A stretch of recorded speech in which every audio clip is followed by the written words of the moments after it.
Sí, bueno, mi esencia parte de muy pequeño, desde chico. Yo tengo una hermana que es menor que yo, 5 años.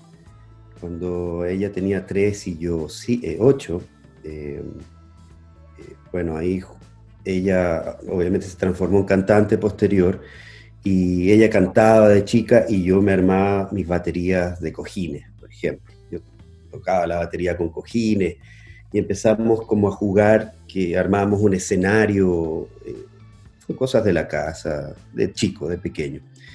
Después empecé a avanzar en esto y tengo un tío que es baterista y le incentiva a mi padre básicamente a que me compre una batería como a eso de los 11 años. Instrumento un poco complejo porque los vecinos siempre se quejan, ¿no? Y era batería acústica y bueno, tratamos de acondicionar un poco un garage que había ahí en ese tiempo. Y ahí empecé a tocar, me di cuenta que empecé a desarrollar ese instrumento y como mi familia, lo cual agradezco, siempre enfocó un poco lo que hacíamos, trató de profesionalizarlo con estudios y ahí estudié música, aprendí a leer. No leo a primera vista hoy, pero sí entiendo una partitura, la puedo leer y así fui desarrollando el instrumento. Y ya bueno, llegando a los 18 años, saliendo del colegio, ahí me fui a estudiar ingeniería en sonido, que es la única, o por lo menos en esa época, igual puedo decir que la época es en el año 90 exactamente, cuando comienzo a estudiar sonido. Y ahí estudio unos años, 3 en realidad, y de ahí me voy a Los Ángeles, California, a continuar un poco la práctica de este estudio y a la vez en paralelo también armé una banda de rock. Yo usaba el pelo largo en esa época, bien largo, hasta la cintura, me acuerdo, bien rockero. Y teníamos este sueño americano de hacer una banda y ser, no sé si famosos como tal, pero sí tener la posibilidad de vivir de la música, que era el sueño que tenía. Y ahí estuve con esta banda como 5 años, aprendí varias cosas, desde la parte management a cómo eh, promocionarla, salir a buscar shows a los clubes que eran los clubes de Sunset Strip, súper entretenidos. Y bueno, ahí en California se armó una era que se le llamó el rock en español.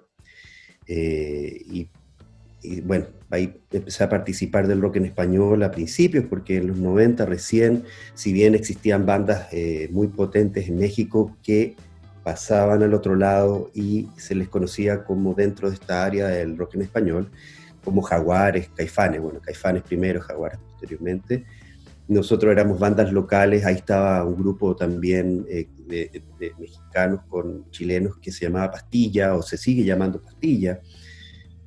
Somos de la misma época, entonces ahí estuve hasta el 98 tocando y en paralelo iba al estudio.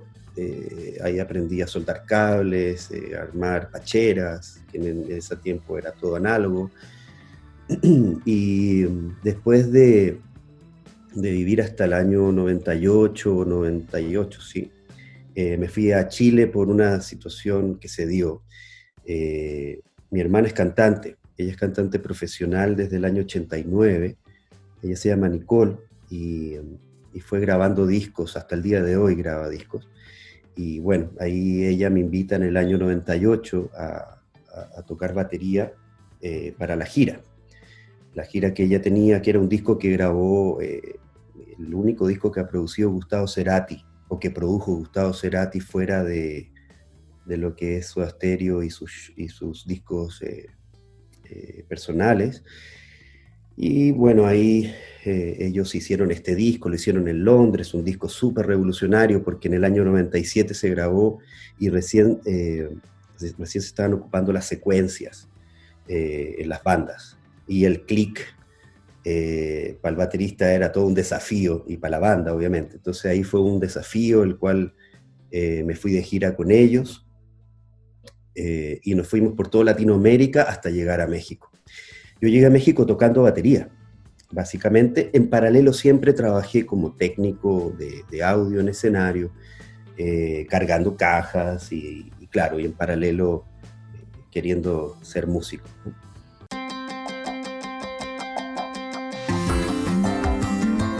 Eh, Llegué a México en 99, a finales, y nuestra primera intervención fue haber tocado en el Hard Rock Café, en el Bulldog, y después hicimos un showcase privado para Maverick, el sello Madonna. Y ahí es cuando me separo de Nicole, mi hermana, que ella es contratada por Maverick, el sello Madonna, se va a vivir a Miami y graba un disco y ahí continuó su carrera. Y ahí yo me quedo en México.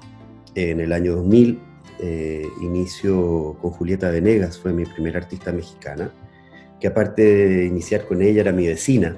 Yo vivía en la Roma, en la calle Sinaloa, y ella vivía ahí también, al frente.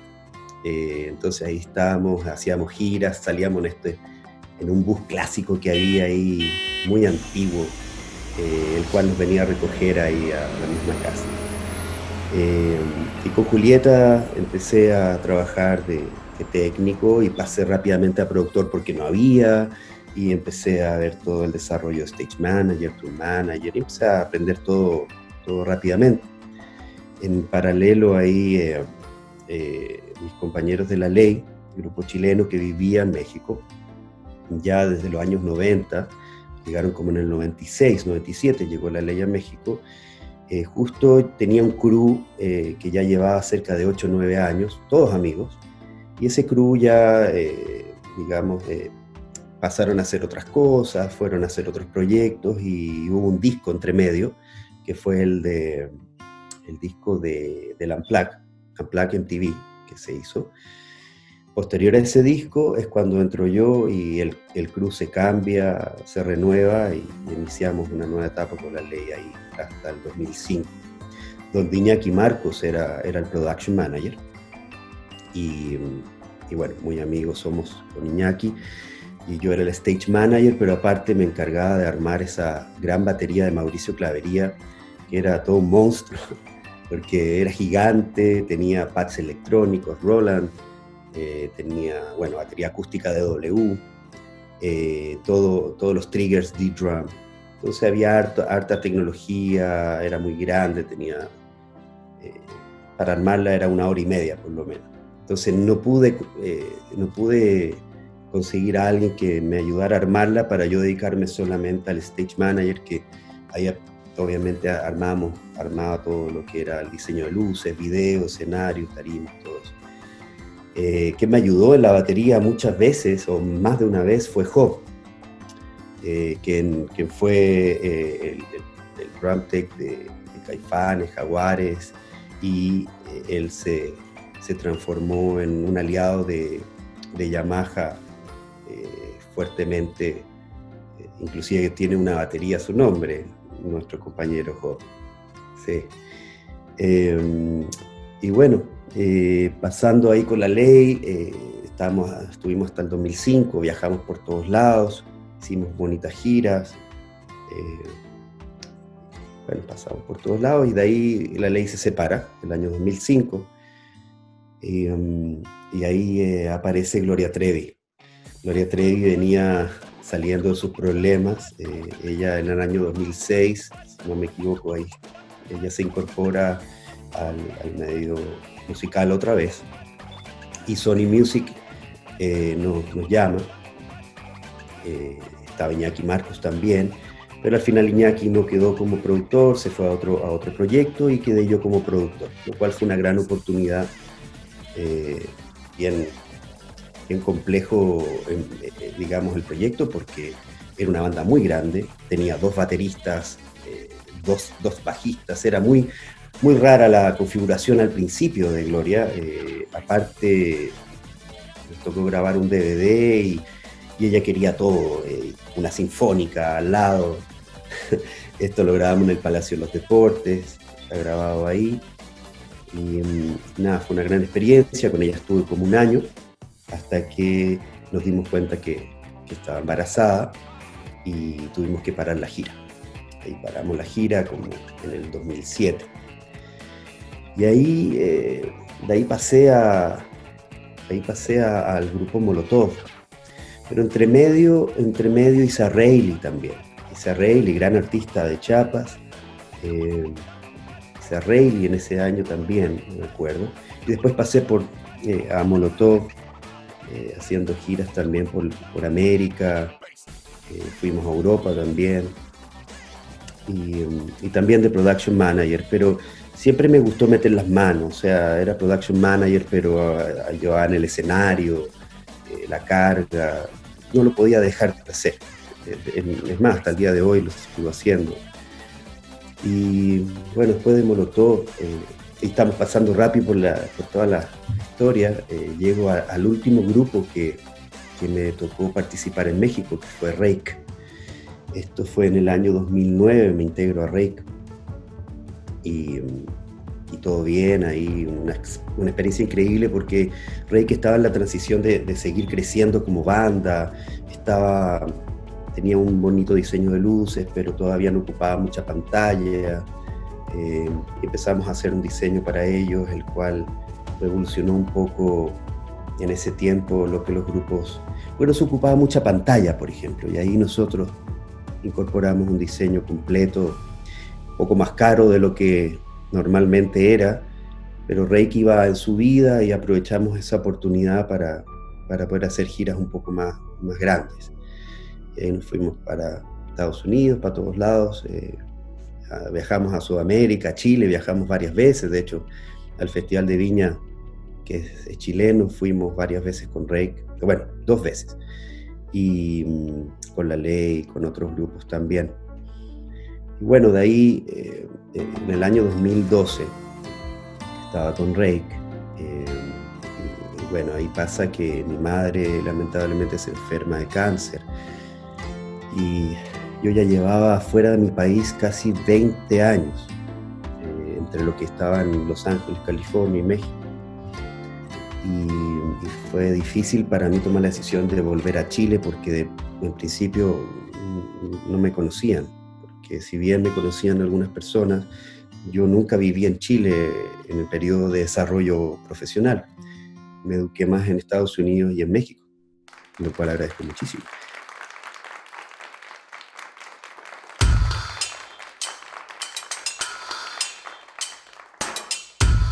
Buscando trabajo en Chile, entré en una productora muy especial que se llama Street Machine. Esta productora tiene toda la marca de festivales electrónicos de Holanda, como Mysteryland, Tomorrowland, estaba Sensation White, que es otra gran fiesta electrónica, pero de montajes muy grandes y lindos también, especiales, Q-Dance y todas estas fiestas electrónicas. Me tocó hacer eso, aprendí muchísimo porque no era lo mío. Si bien el DJ era lo que menos tomaba en cuenta, el pobre DJ, los grandes escenarios, los grandes montajes me dieron otro empuje dentro de lo que significa armar grandes estructuras y fue muy entretenido esa parte. Y ahí estuve un año, si bien con esa empresa yo ya los conocía porque había venido desde México a Chile, viajé un par de veces antes a hacer estos eventos también. Había otra empresa también que era amiga, se llama Bizarro, que es la que trabajo actualmente, que en el año 2010 me invitaron a participar del show de Black Eyed Peas en un estadio de fútbol, y ese era su primer show grande, entonces nos unimos con otro compañero que en ese entonces era el productor de Bizarro, que es Pato Guzmán, que también estuvo en México. Fue productor, un gran productor, estuvo en México, hizo un gran trabajo, y él ya estaba en Chile, él era el productor de esta empresa y me convidó.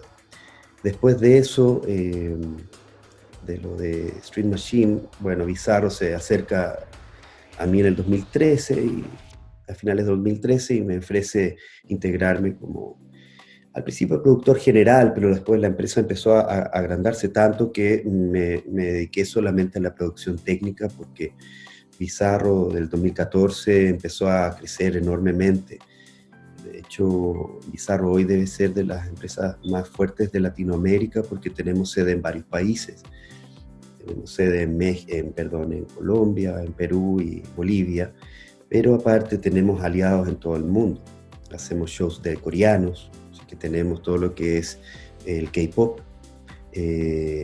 Con Live Nation tenemos todos los shows grandes, si bien los compartimos con otras grandes productoras acá en Chile, nosotros hacemos algunos shows como Coldplay, por ejemplo, y otros shows grandes de estadios de fútbol.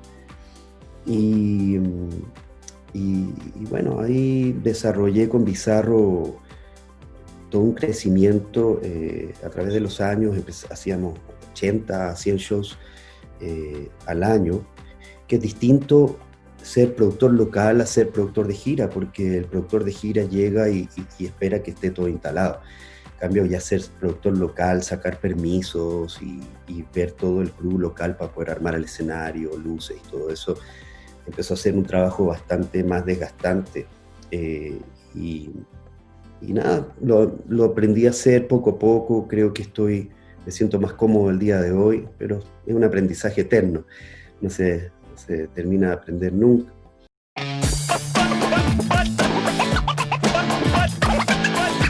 Todo se basa en la emoción, porque cuando uno se emociona por algo, busca más información sobre el tema y investigas un poco por qué se produce esa emoción. Y la música nos une 100%. Yo tengo la fortuna de que toqué un instrumento, me di cuenta las necesidades de un músico, no solamente el baterista, obviamente, sino de todos los que comparten música en un escenario. Y cuando empecé a avanzar como baterista, trabajé muy poquito profesionalmente, trabajé con Nicole, que ya hasta el día de hoy es una artista profesional, me dio esa oportunidad. Tuve una banda en Los Ángeles que tuvimos, oportunidad con Warner México. De hecho, Pasi Puente, que era el director de Warner México, nos fue a ver a Los Ángeles y tuvimos la oportunidad, pero al final no se dio lo que esperábamos. Estaba un poco bajando el nivel de producción con respecto a los contratos que habían de las disqueras. Esto está a finales del 98. No había mucho, ya empezó a bajar un poco. Había muchos artistas famosos que estaban dando mucho y la inversión estaba sobre ellos. Entonces los artistas nuevos no tenían tanto soporte, digamos, por parte de las disqueras, y de esa manera pudimos tomar la decisión de no continuar esa banda, lo cual me llevó a pensar que era más complejo quizás seguir como músico. Siempre en paralelo estuve con el audio, entonces mis primeros trabajos fueron cablear escenarios, y que tenía ese tacto del técnico y del apoyo del técnico hacia el músico de arriba del escenario. Y ahí se mezcló todo, la emoción de la música, el querer ayudar a los músicos que pudieran disfrutar su arte, que se vieran bien en el escenario, que el artista pudiera crear conceptos dentro del escenario cuando ya empezamos a hacer bonitos diseños de iluminación y pantalla. Pero básicamente ahí se basa todo. La música, el haber tenido la oportunidad de tocar un instrumento y posteriormente estudiar sonido, me dio la base para poder decidir e inclinarme en toda la parte de producción técnica.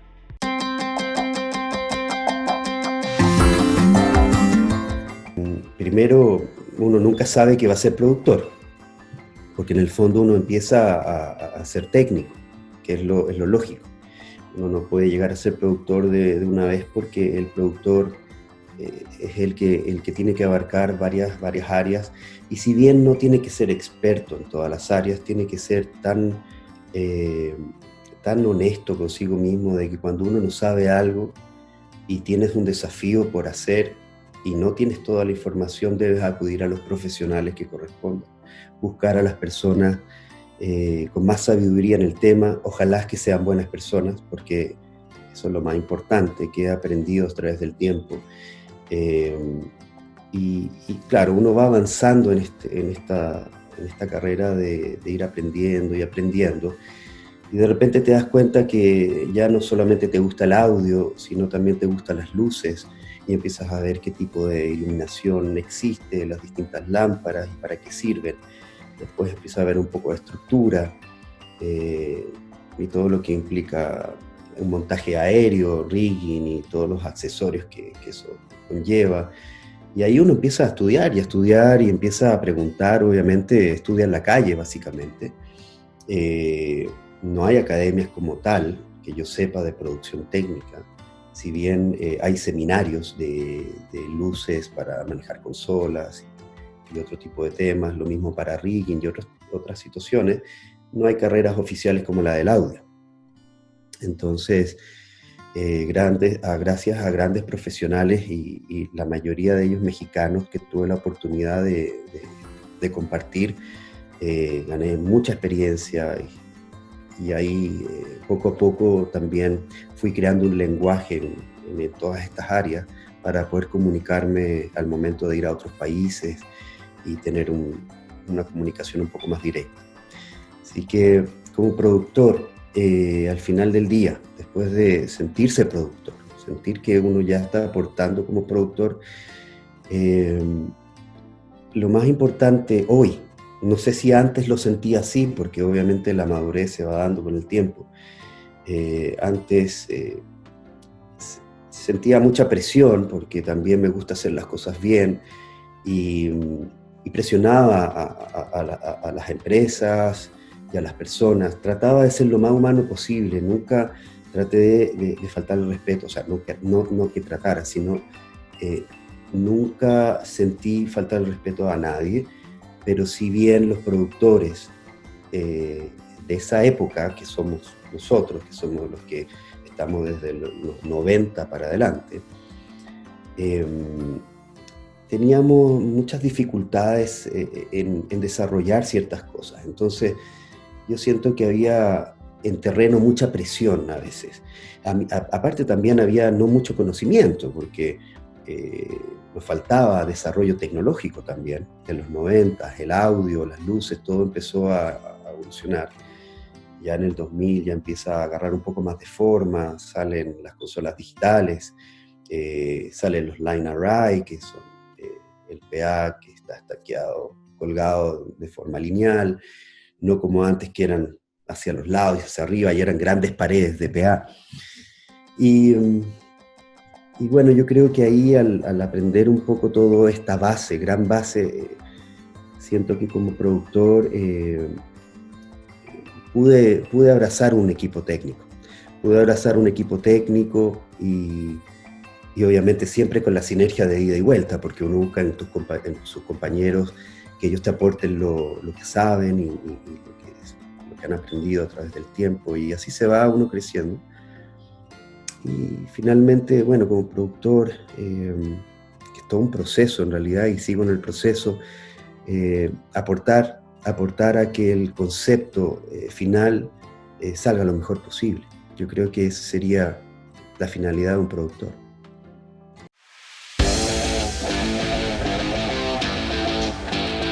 En el año 2008 con Molotov. Con Molotov en esa época estábamos haciendo shows por todos lados, como siempre, y hubo una situación con MTV, Coca-Cola Cero y Volaris. No, Volaris, Interjet. Es Volaris, sí, Volaris creo que era. Uy, no me acuerdo cuál era, creo que es Volaris. Eh, y bueno, ahí se creó este concepto de vuelo cero. El vuelo cero se trató de un concurso donde habían ganadores, que eran cerca de 80 ganadores, que se subían a este vuelo, viajaban por el aire, porque no había una ruta específica. Después tuvimos que llegar hasta Tijuana para poder lograr todo el evento. Ellos pensaban llegar a Monterrey, porque en ese tiempo en Monterrey era el TV Awards. Entonces el premio era subirte a este avión, viajar en este avión, tener dos shows, uno de Molotov y otro de Zoé, me acuerdo. Después regresamos y parábamos en Guadalajara, perdón, era Guadalajara, no Monterrey, y ahí ellos bajaban a los premios MTV. ¿Qué pasa? Que ahí nos enfrentamos a cosas increíbles, porque primero uno nunca hace un show en un avión y volando a 30.000 pies de altura, entonces empezamos a ver la parte de la energía, el campo magnético que provoca el avión en sí con todos sus equipos. Finalmente determinamos que no podíamos ocupar la corriente del avión, teníamos que hacerlo todo independiente. Y, por ejemplo, cambiamos amplificadores de bajo, de guitarra, los hicimos más pequeños y los energizamos con baterías que se ocupan para grandes cámaras, estas baterías que tú te cuelgas y sales a la calle a grabar. Bueno, esas baterías se usaron para energizar la consola de sala, que la consola de sala, me acuerdo, la pusimos a la mitad del avión, sacamos asientos, obviamente, y las primeras 6 filas digamos, de asientos, las sacamos también, cosa que nunca había visto que se pudiera, porque justo en el piso del avión, justo debajo, hay muchos circuitos que están conectados y obviamente había que, al momento de poner la batería y todos los instrumentos, había que anclarlos de alguna manera al piso. Y la misma gente de la aerolínea hizo algunos ganchos desde el piso para que no tuviéramos ningún contacto con el subsuelo de este avión y crear algún problema mayor.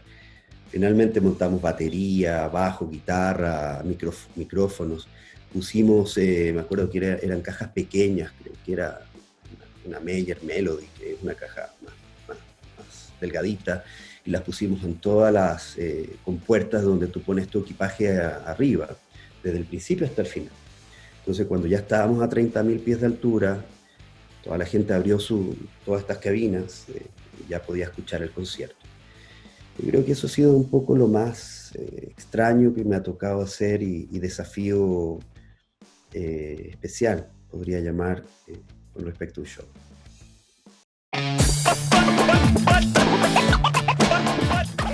Bueno, al principio, en el año 2000, yo creo que había harta diferencia. O sea, Sudamérica todavía seguía esperando equipos, México estaba muy actualizado, digamos, en comparación a Estados Unidos. Siempre Estados Unidos como que quiere ir un poco más adelante, pero México, eh, al ser un país grande, con muchos shows, mucha necesidad de actualizarse en la tecnología, lo hizo muy bien. Empresas que ya conocemos, Música Moderna, eh, Procolor, Serpro, grandes compañías que han desarrollado por años, están súper al día con la tecnología. Y bueno, yo creo que hoy en día la cosa está pareja, pero antes México y Estados Unidos eran los países que estaban a la vanguardia de la tecnología y, y por eso también uno viajaba a veces hasta con consolas para Centroamérica. Bueno, Centroamérica sigue eh, estando un poco atrasado en algunas cosas, algunos equipos, y es conveniente en algunos países llevar equipos desde México, de Estados Unidos, para poder complementar tu show. Que yo no creo que eso vaya a funcionar mucho ahora en el futuro, porque obviamente mientras menos carga tú lleves, más posibilidades de trabajar va a haber, todo para que no sea tan caro, no se encarezca tanto el show. Pero bueno, eso es algo que veremos próximamente.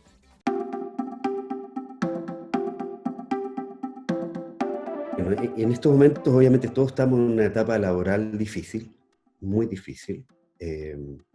Primera vez que estamos en esta situación, pero antes de la pandemia, en la compañía que ya llevo el día de hoy 6 años cumplidos, esta compañía empezó a crecer y en el año 2019, sí, 2019, pero en realidad 2018, se nos da la oportunidad de entrar en una licitación. Licitación es que varias compañías o empresas se pelean de alguna manera un evento, ¿no?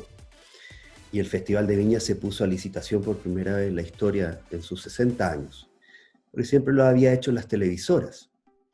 Y resulta que las televisoras, yo no sé si, bueno, en México ha pasado Televisa gigante y todo, y debe seguir gigante, pero acá en Chile las televisoras grandes se debilitaron en el sentido de que antes tenían todo su personal integrado.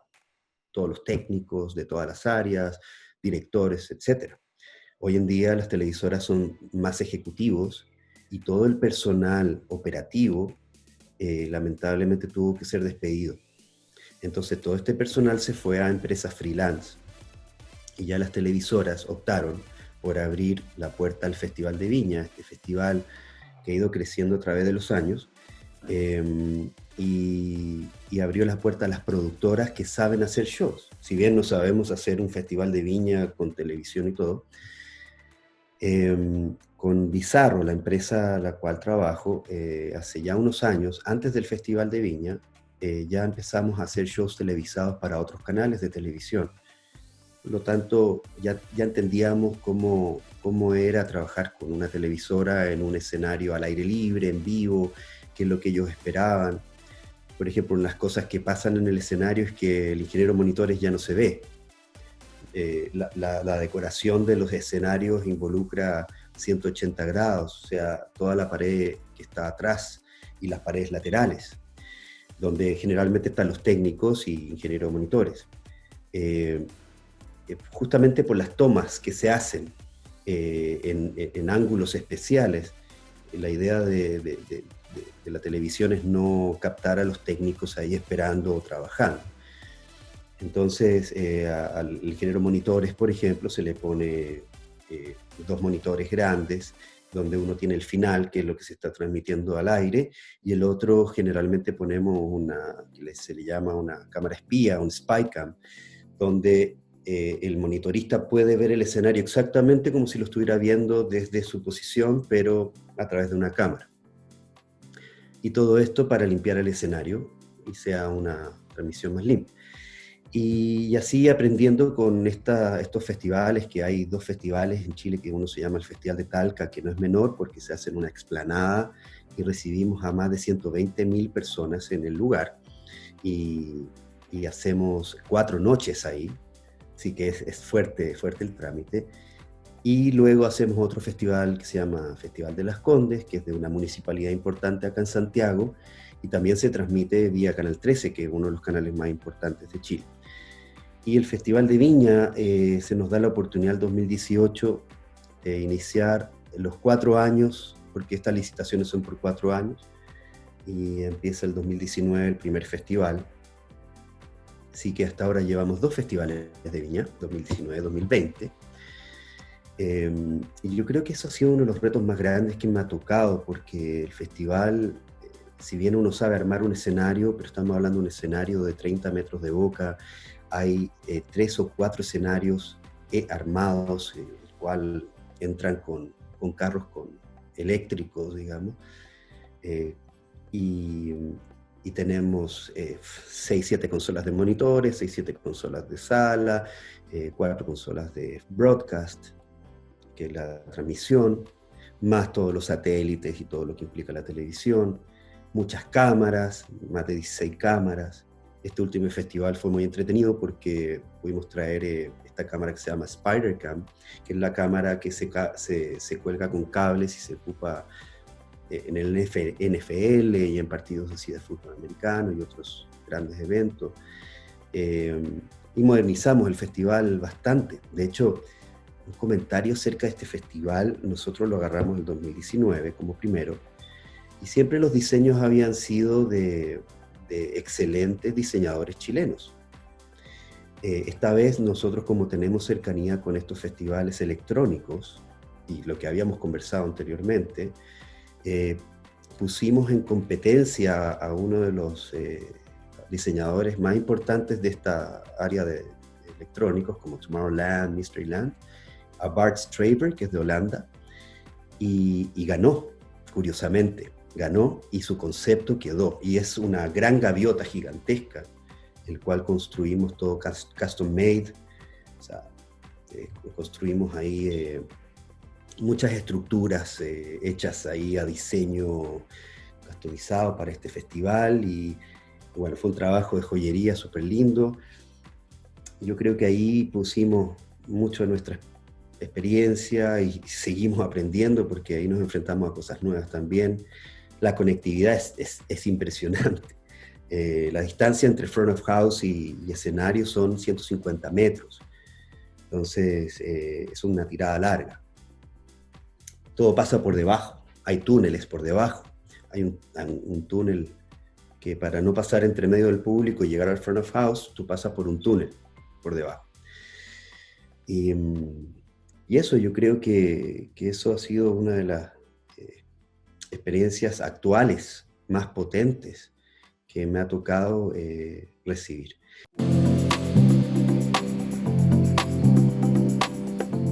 Bueno, primero es que todo depende. Si esta persona, este joven, quiere enfocarse en ser productor técnico como meta, obviamente es importante pasar por todas las áreas posibles para poder entender qué es lo que hace cada persona. No necesariamente aprender a ocupar todos los aparatos, saber cómo ocupar una consola de audio igual básicamente, una consola de luces básicamente, o por lo menos de entender conectividad. Cómo es la conectividad de audio, cómo es la conectividad de luces, conectividad de video, entender un poco el pixel de las pantallas, entender qué hace cada máquina, cómo se cablean. Yo creo que hay que empezar por lo básico. Siempre hay que mantenerse lo más humilde posible, porque si bien uno pierde la humildad en el camino, y yo te lo reconozco como ser humano, de repente uno se ve envuelto con tantas responsabilidades y tanta presión que no hay mucho espacio para ser tan simpático, tan amable. Pero yo creo que ahí hay un error. O sea, yo ahí discrepo con la fuerza que un productor emana en las producciones. ¿A qué me refiero con esto? Que uno está en un evento y ve al productor y ya siente tensión, o inclusive hay gente que hasta le puede tener miedo. ¿Por qué? Porque si el productor se enoja, te puede mandar hasta para la casa. O sea, y ahí quedó tu trabajo. Yo creo que eso se terminó. Esa es la vieja escuela, que quizá yo soy parte de esa vieja escuela. Y si alguna vez cometí algún error, con respecto a que seguro lo cometí, con respecto a eso fue por inmadurez, por mucha presión en el momento, quizás no sabía todo lo que tenía que hacer y eso te lleva a cometer estos errores. Perdón. Espera, un segundito, voy a tomar un poco de... En el fondo, es importante primero buscar los valores como ser humano. ¿Por qué? Porque uno se enfrenta a estrés, se enfrenta a personas no agradables a veces, que no te contestan bien, gente prepotente. Y uno debe llevar el camino correcto, y el camino correcto es descartar todas esas energías y enfocarte en lo que vas. Y uno va a hacer un show espectacular. Por eso uno marca una diferencia. Cuando uno va, junta todos los elementos y logras un buen resultado, y de los errores obviamente siempre ir aprendiendo, ahí se nota crecimiento. Pero si uno no tiene esa apertura de alma, de corazón, jamás vas a poder entender este concepto. Así que yo les recomendaría a las nuevas generaciones primero ser muy, muy humanos. ¿Por qué? Porque los técnicos son muy sacrificados, pasan muchas horas. Yo me acuerdo que en esa época, cuando yo estaba en México, al principio de los 2000, todavía faltaba esta situación de cuidarse como trabajadores. O sea, el trabajador tiene que tener un espacio laboral digno. Quizás el escenario puede estar en la tierra, mucho polvo, etc. Pero tienes que tener un momento para ir a comer. Tienes que tener un momento para ir a sentarte en una mesa y poder comer sentado. Eso es una de las cosas que empezamos a forzar los productores, que empezamos a entender este tema, porque una persona que está incómoda trabajando jamás va a rendir. Es más, después en el segundo show que tampoco tú te preocupas como productor de que tus trabajadores estén bien, se empieza a debilitar la relación de trabajador con productor, y al final del día el productor no tiene ninguna herramienta porque uno depende de todo, de todas las personas que trabajan en ese evento. Entonces lo primero que yo les diría, que cada vez que vayan avanzando, avancen con respeto a sus compañeros, con muy buen trato. No es necesario volverse loco, ni tampoco exaltarse. Si uno no sabe algo, claro, uno en ese tiempo no tenía mucho a quien preguntarle, porque tampoco había muchas personas que tenían mucha experiencia. Estábamos todos aprendiendo en el camino. Pero hoy no. Hoy existe gente que conoce este tema, que lo ha aprendido en la calle, en terreno, y las nuevas generaciones de estas personas pueden adquirir esos conocimientos. Y el respeto es muy importante. Y finalmente, finalmente el proceso de aprendizaje es largo. Ahora puede ser menos tiempo que antes, porque antes no existía YouTube. Entonces en YouTube uno pone ¿qué es el rigging? Y te explican lo que es el rigging, qué es lo que es una consola digital, o cómo se maneja una consola digital, o cómo se hace un plano en 3D, y hay tutoriales y vas aprendiendo. Antes no existía eso. Y como no existía, uno aprendía a la fuerza y con las pocas personas que se iban entrenando. Así que eso yo recomendaría. Primero, resumen, ser buena persona, cultivar tus valores. Es muy importante, porque vas a estar trabajando con mucha gente a tu alrededor, que esas personas pueden tener problemas personales y se la están jugando ahí por armar un equipo y sacar adelante una construcción de un escenario y hacer un show. Eso es lo primero. Después de eso, yo considero que hay que tener un poco de paciencia, porque no vas a aprender en un año. Si quieres ser productor, déjate estar un poco más de 1 año, 2 años, para poder absorber la información básica, para entender todos los conceptos, al menos entenderlos, para poder desarrollarlos con tus compañeros que tienen el expertise en cada área, y poder saber cómo comunicarte con ellos, tener un lenguaje estandarizado, que es un poco lo que poco a poco estamos haciendo todos. Eso sería básicamente. Yo creo que es la única manera de llegar al éxito. Ser humilde, absorber la información a través del tiempo. Quizás ahora es más rápido todo, como te comentaba. Busquen información en internet. Mira, más que libros, todo está en internet al final del día. Así que ese sería mi mensaje.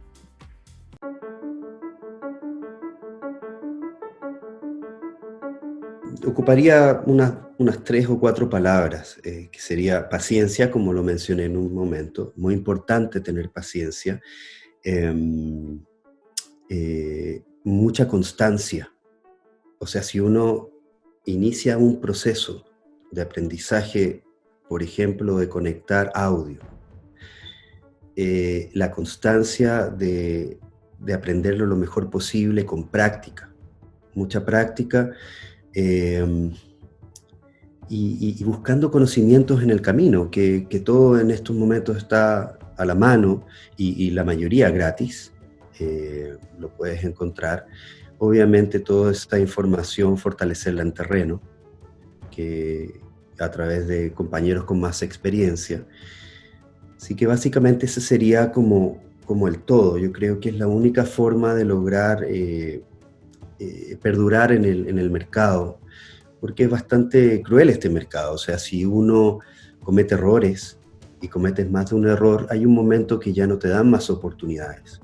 Y no es porque la gente sea mala o no, es porque detrás de esto hay todo un mercado comercial, y las personas que invierten dinero en esto necesitan que no hayan errores. Obviamente no somos perfectos, no somos robots, pero un profesional debe exigirse ser lo mejor siempre, lo mejor posible. Y la manera como yo siento que puedes lograr ese éxito de ser lo mejor posible es la constancia, la paciencia y el aprendizaje a través del tiempo.